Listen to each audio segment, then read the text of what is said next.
morning. Good morning. Good morning. Good morning. Good morning to you. Good morning. Good morning. How do you do? Good morning. I am not high off of drugs or alcohol or nothing. I'm high off of life, right? So I can act as crazy as I want. I can look as crazy as I want because I've been set free. My creator woke me up this morning just like this. I haven't even combed my hair. I did take the little stuff out my eyes, wash my face, right? Here go my dentures, Emma. Here go my dentures, Emma. And I have my coffee. I have the brush here to brush my hair. But guess what? I always try to prove a point with being broke and broken. And when you have been set free from recovery, emerge empowered, you recognize that your job, your responsibility, and now should be your honor is to give hope to others, help others prosper equally. Well, you can't do that if you haven't been set free. You can't do that if you're not authentic and transparent. You can't do that if you're worried about saving your face and not your You can't do that if you are not sincere about what people think and what people feel, and how that's going to stop you, right, from doing God's will. And so that's why I come on when I choose to, just the way I am. You know, listen, you can imagine what it feels like to be free in order to sit before you just like I am. And truth be told, see, Adam and Eve messed up all that, right? I would love to, right? But I do have some limitations, okay? But when it comes to being authentic and transparent, I don't know about other people, you know what I mean? But I know I am. I have no secrets. I have revealed everything that I wanted to conceal that I've done throughout my life, past, present, right? Past and present. And because of the 12 step program, I'm not going to keep any secrets going into the future. Hell to the no. And so, because I have been set free through this 12 step spiritual program, I understand. I understand the importance of recognizing who I am and whose I am. And that's why I have to, must, want to, going to give acknowledgement to the force, the source that woke me up with the gift of life this morning. Okay. And so, all right. So, I give him the praise, the hallelujah, the worship, right? But most importantly, the acknowledgement. And so, what a beautiful thing, y'all, that I can come to you just the way I am. And I had to share with somebody, the other day when they posted like, Edwina, like, where's your teeth? Edwina, are you serious? And I text back, I said, you just don't get it, do you? You just don't get it. But that's okay. I love her anyway. And others may feel that way too, but they don't voice it. But I respect the fact that she's uncomfortable with me being in the public without my dentures. I respect how she feels. And guess what? Am I to please her or am I to be me? So I thank God that I please him. That's the most important. So let's get with today's topic. So let me comb my hair. Oof. You know what I mean? So the other day I had a couple wigs on, right? And it's amazing. It's amazing, y'all. Tell me this. Why is it that I get more views when I have the makeup on and the wig on, right? And so why is that? But see, if they keep watching, that wig and that makeup comes off because I try to prove a point. And I said try. But one thing that I've learned about being set free from recovery, emerge empowered, my responsibility is to give hope to others so that they too can be set free. Okay. So I did that. All right. Um, let me take my dentures out of my container. Right. See, cocaine and alcohol took my teeth 34 plus years ago. And thank God for programs that offer dentures, partials, okay? And this is about my third set, right? Because I don't know. I'm reckless sometimes when it comes to, managing little things, and I'm just reckless, right? Uh, I'm just me. What can I say? So here go my little dentures, Emma. I'm not going to mention her last name, but she know who I'm talking about, right? And those two who probably stepped away from the TV or from the podcast to say I'll come back when she puts her dentures in. But let me tell you this before I put them in, okay? Let me take a couple. Let me take a sip of coffee, right? Let me tell you this. I don't know about you, but I know about me. And I know that through my spiritual resources, right? And tools that I've been using over the years, primarily the 12-step spiritual program of Alcoholics Anonymous, right?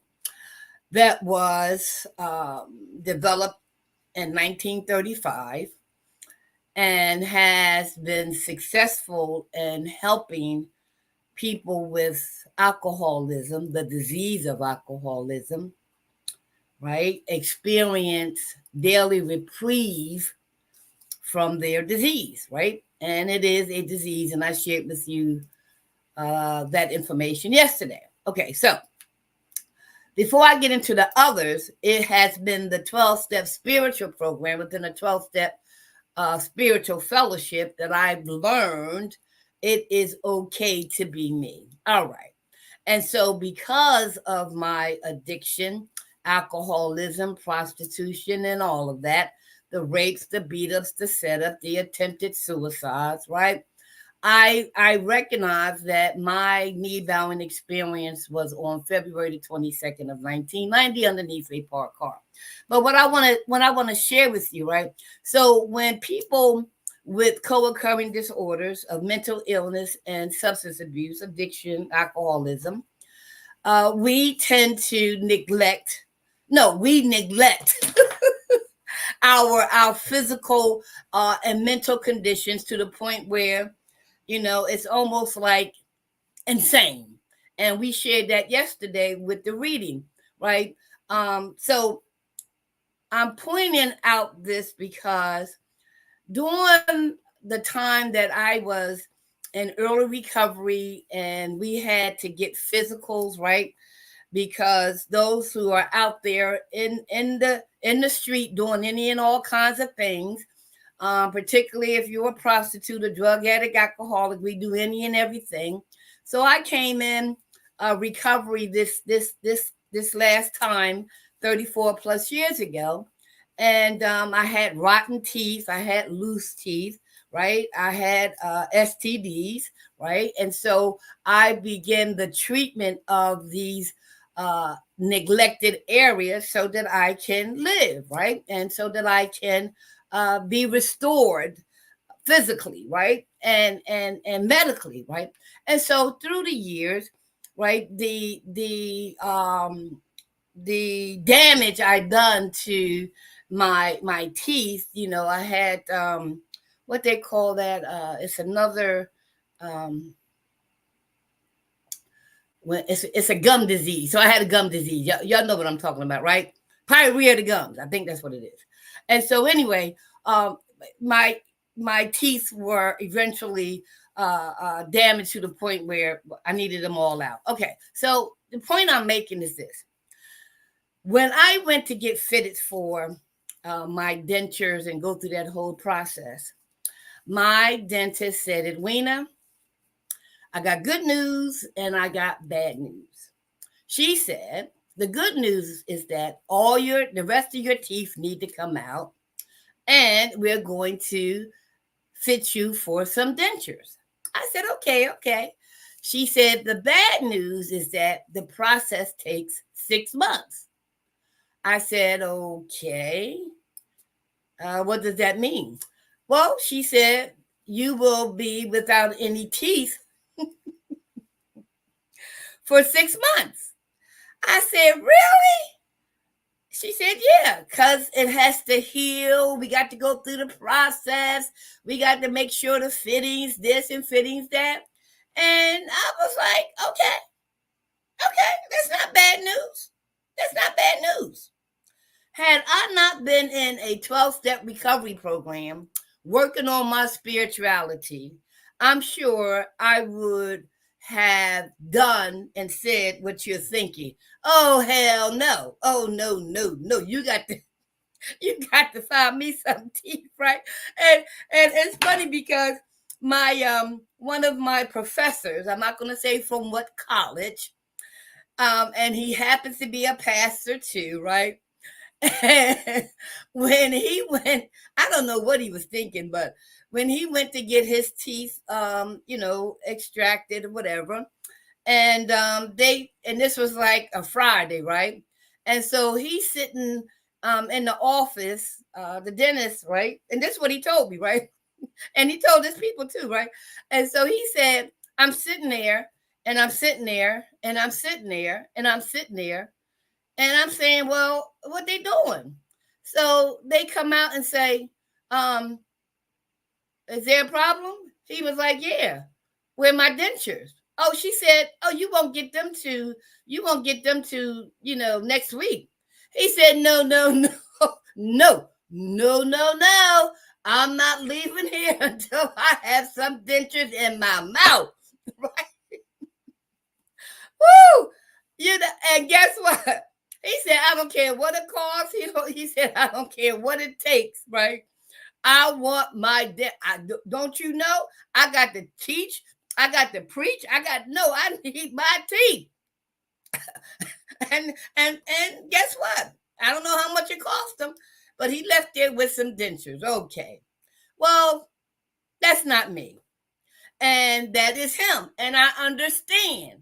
But I can only share my experience, my strength, and my hope, and the fact that I use these spiritual tools, particularly the 12-step spiritual principles of Alcoholics Anonymous, that says it's not about the image, it's not about the messenger, it's about the message. Okay, now I'm just yielding to the Holy Spirit, right? Because people need to get in touch with, and I'm going to say our brokenness and being broke.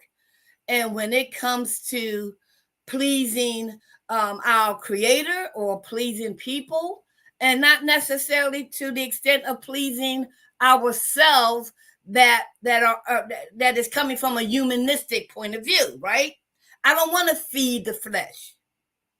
I don't want to feed the flesh. Feeding the flesh got me in trouble.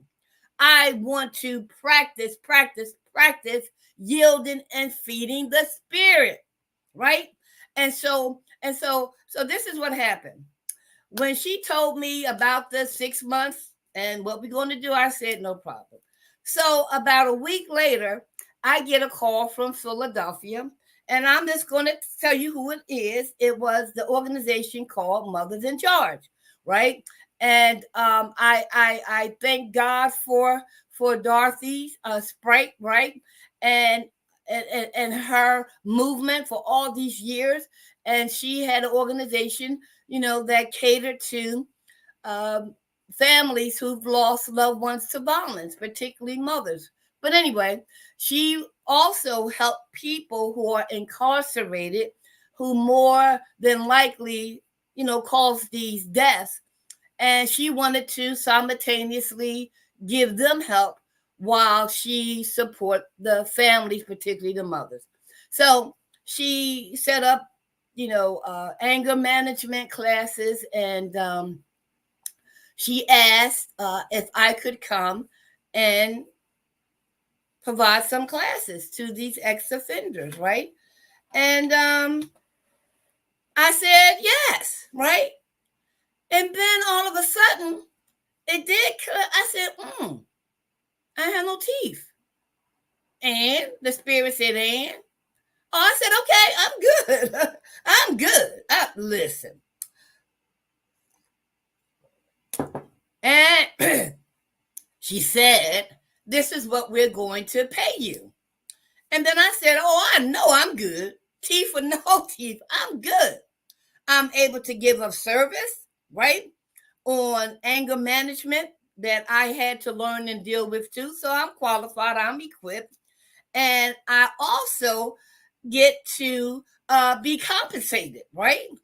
Coming from Delaware to Philly and Philly to Delaware and wherever else she needed me to go. All right. Not was going to be rich, but it would put gas in the car and pay if I had to, tolls and whatnot. But this is the point. I was willing, and I did, accept the position for 6 months and longer without any teeth, particularly 6 months. And so when the class of a mixed population, male, female, young, old, whatever, these were people who were previously incarcerated and trying to get their lives together. Okay. So now I invite everybody in, and everybody sits down, and I'm greeting everybody. I'm greeting everybody. Yes, yes, yes. I don't say too much, right?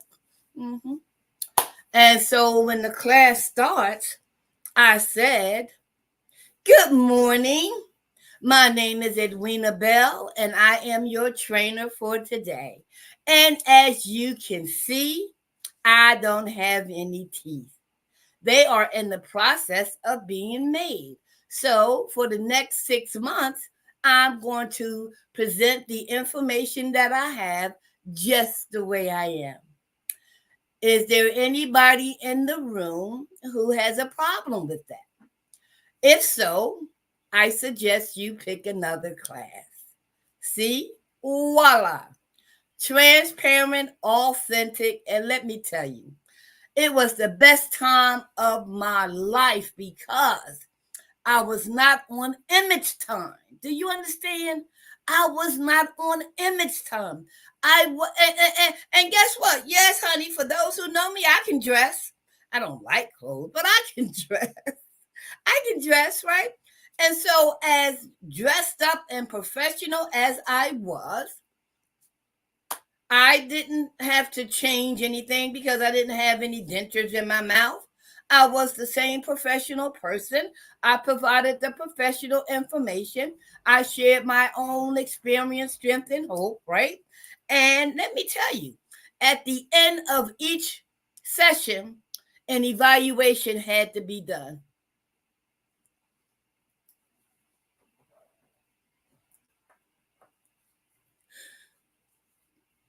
I still have those evaluations. And the beautiful words that these people shared about me was so unbelievable, right? They didn't judge the way I looked. They didn't judge me because I didn't have any teeth in my mouth. They didn't judge me because I wasn't afraid to show them who I really was. And the remarks were just so unbelievable.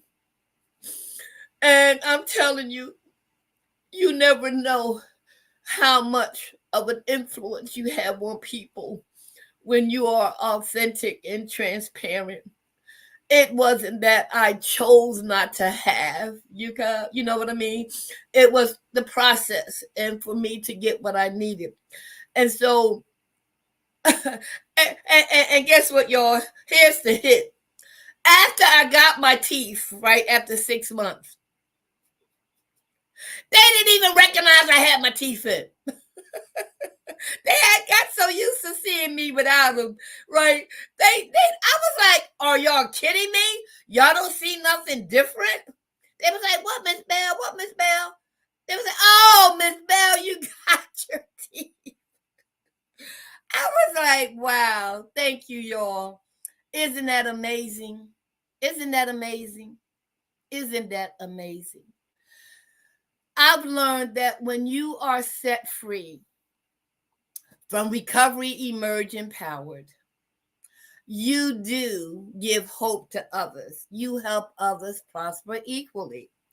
And so it was ironic because some of the comments, once we talked about the transition and now that I have my teeth, they would say, well, Miss Bell, guess what? When I need teeth and I need to get mine out, I'm going to remember you. Another person said, guess what, Miss Bell? I got dentures. Can I show you? I said, you certainly can. And he took his out, right? And so it just goes to show you that when you are set free, when you are authentic and transparent, right? And you have no airs about you, because guess what? I'm not going to believe you, and you're not going to believe me, because no, ain't going to happen. It ain't going to happen, because what I see from my perspective is brokenness and being broke, and it could be wrong. I could be wrong. Yes, I know I could be wrong, but it's amazing how when I listened to the 5 agreements, and I listened to a tape last night on the 5 agreements. The first one that says, "Be impeccable with your word," that what we say out of our mouths to others and what we say to ourselves that is negative or defeating, and it is without love, it is with some type of distortion, that we do harm to others and we do harm to ourselves, right? And so I've learned through this spiritual tool and resources how to be impeccable with my word towards me and towards others. And I need to say the word practice, okay? And so when you have been set free and you give hope to others, even with something as dentures, you know, you have them or you don't. So what is it about us as human beings? And I know what it is because I found out for myself that we are always trying to wear different masks for people. We're trying to show others something and somebody that we're not. And it is so disappointing to find out the truth about somebody or about myself, and that why are you wearing these masks? And when I learned from my 12-step spiritual program, doing the 4th step, where these masks that I began to wear started in my childhood. Yes. And so when I embarked on this journey called life and wearing all these different masks, it was to please that person, to look a certain way in that situation, to please that person, to look this way. All these masks. Well, who is Edwina? I ain't talking about this, but I didn't know that because I had so many masks on. And that's why I can sit before you free, because I've been right empowered. I've been set free from recovery, I have emerged empowered, right? And so here go my teeth right here. And guess what? When I do put them in, sometimes they slip down because I personally don't like the glue. And so it's okay. That's why when I come to you like this, you already know how I really, really, really, really look without my teeth. And so when I do have them in and they fall down, you're not surprised. And most times I make a joke out of it. I sure do. Yes, I do.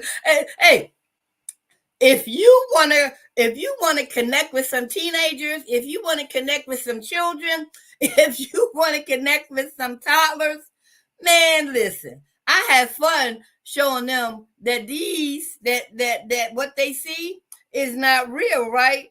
And some of the responses from the babies like they run, right? And some of the others like, oh, mommy, look, her teeth, look. And I'd be saying, what? Here they go. I said, take out your teeth, And so, and then when I'm in front of youth, teenagers, and they be like, well, Miss Bell, you are the bomb. Miss Bell, you are the bomb. Miss Bell, you are the bomb. I said, okay, all right, good. Well, thank you for thinking that I'm the bomb, but let me show you who I really am. And I turn around and I say, how you like me now? I done took out my teeth, right? And I do it purposely. Yes, I do. I do it purposely. Because I don't want you to think that my teeth, my clothes, my all that other stuff makes me. No, they don't. No. So I do it purposely with honor, right? Because I am authentic and I am transparent. And when I do put them on or in, right, it's a different motive. It's a different motivation, right? And so don't get it twisted, y'all. People said, we know what? Let me take a drink of coffee.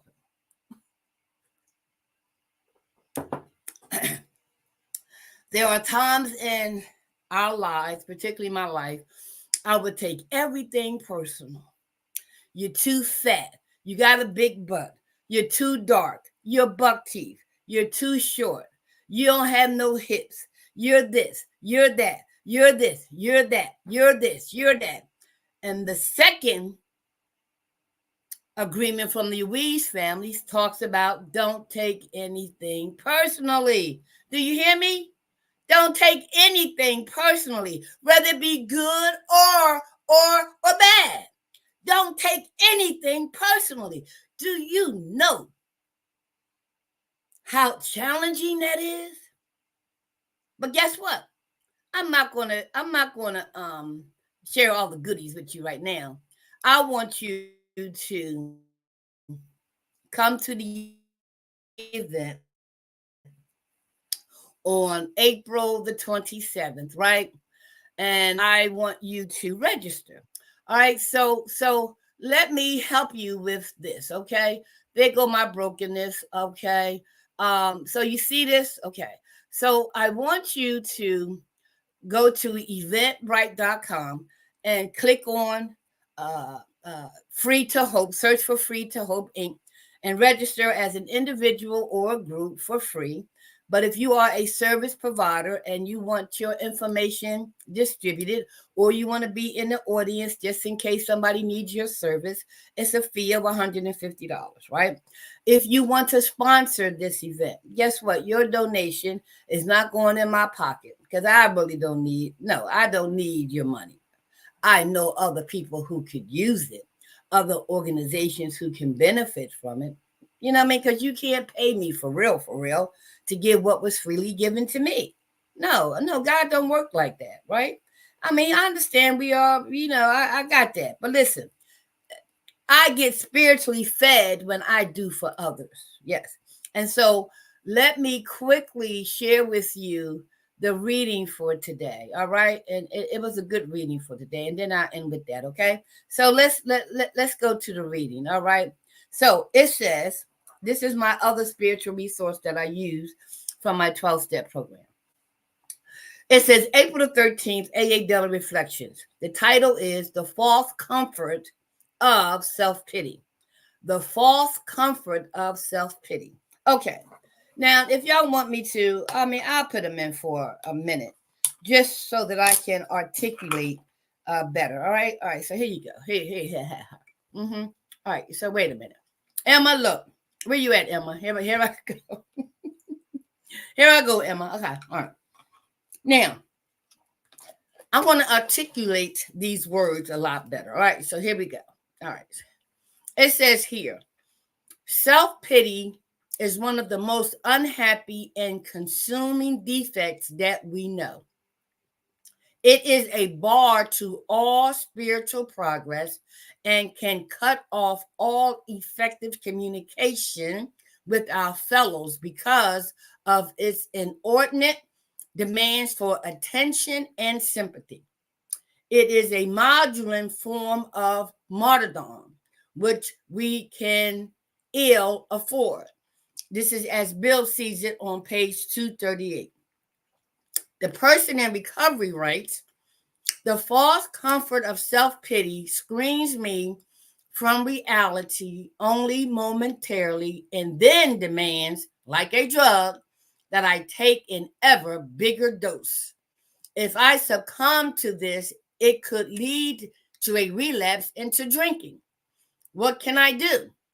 One certain antidote is to turn my attention, however slightly at first, toward others who are generally less fortunate than I, preferably other alcoholics.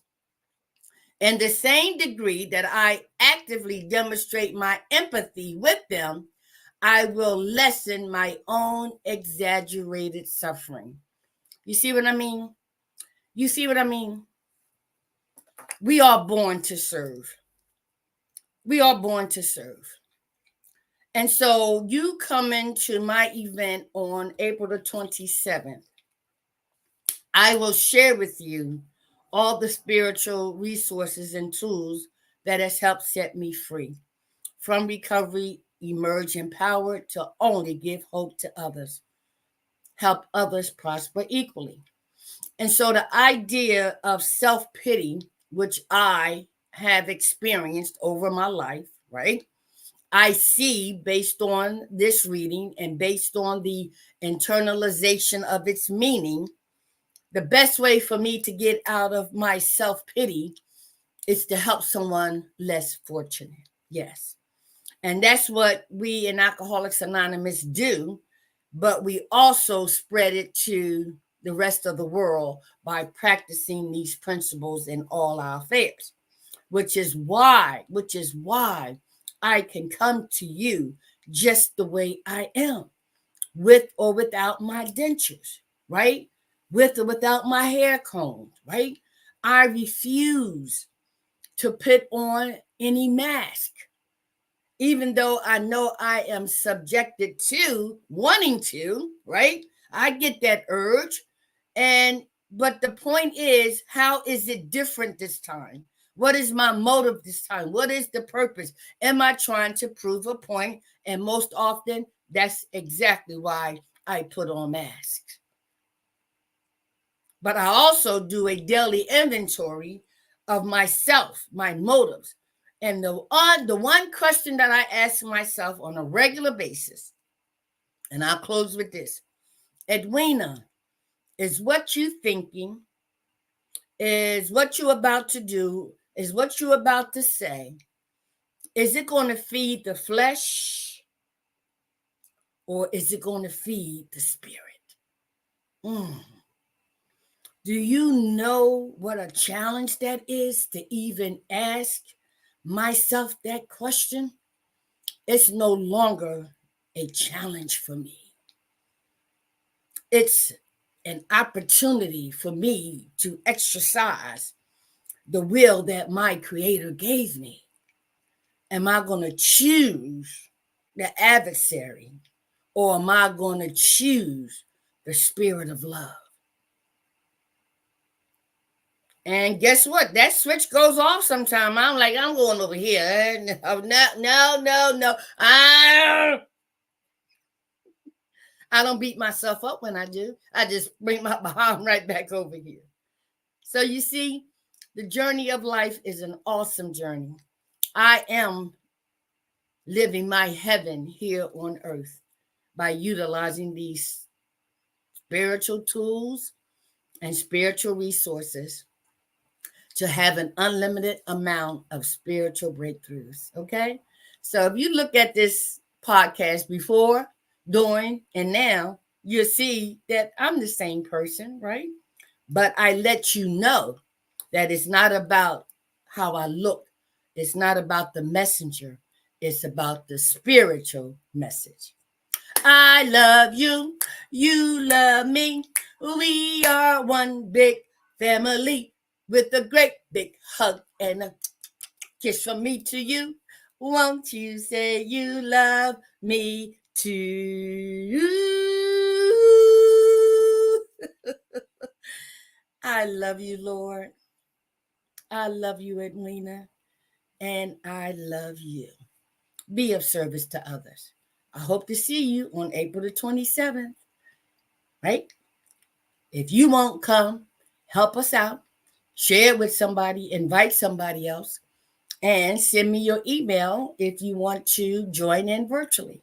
I got a surprise for everyone, and that surprise is my special guest, A.J. Harding. A.J. Harding is my special guest. Woo-hoo! I love you. I'm going to my meeting now. Yes, I am. One way, shape, form, or fashion, I will always pick up and utilize the spiritual tools and resources that are at my feet so that I can fly, I can fly, I can fly like an eagle and be of service to others because my God said, that's why I saved you, prepared you, delivered you from where you were underneath that parked car 34 plus years ago. I'm so glad he's on sacred time and not on secular time. It was not too late for me to be set free, and it's not too late for you to be set free. Join us on April the 27th. God bless.